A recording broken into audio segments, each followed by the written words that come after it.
এক লোক অনেক সুন্দর করে ছবি অঙ্কন করত। তার স্ত্রী সব সময় তার ছবি অঙ্কন করার প্রশংসা করত। একদিন সেই লোকটি চিন্তা করলো, আমার ছবি কি আসলেও সুন্দর হয়, নাকি আমার স্ত্রী আমাকে পাম দেওয়ার জন্য মিথ্যা কথা বলে, এটা একটু পরীক্ষা করা দরকার। যে কথা সেই কাজ। সেই লোকটি সুন্দর একটি ছবি এঁকে সকালবেলা রাস্তার পাশে রেখে আসলো, আর ছবির উপরে লিখে দিল, এই ছবির মধ্যে যদি কোনো ভুল থাকে তাহলে আপনারা ছবির মধ্যে চিহ্ন দিয়ে আমাকে ভুলগুলো ধরিয়ে দিন।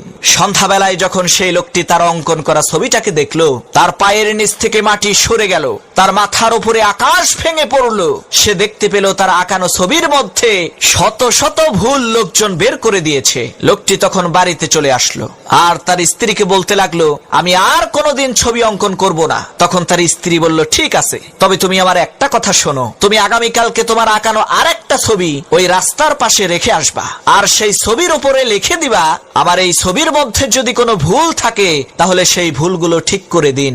লোকটি তার স্ত্রীর কথা অনুযায়ী তাই করলো। পরের দিন সন্ধ্যাবেলায় দেখা গেল ছবিটা একেবারে আগের মতোই আছে, কেউ একটা দাগ পর্যন্ত দেয়নি। তখন তার স্ত্রী তাকে বলল, মনে রাখবা, এই দুনিয়ার মানুষেরা শুধু তোমার ভুল খুঁজে বের করতে পারবে, তোমাকে শুধরে দিতে পারবে না। আরে তুমি কি দেখো নাই, গ্রামের ক্ষেতের কামলা উরুফে চায়ের দোকানের নাসার বিজ্ঞানী জীবনে কোনোদিন ফুটবলে লাথি দিয়ে দেখে নাই, কিন্তু চায়ের দোকানে বসে পৃথিবীর সবচাইতে বড় ফুটবলার মেসি আর রোনালদোর খেলার মধ্যে ভুল ধরে।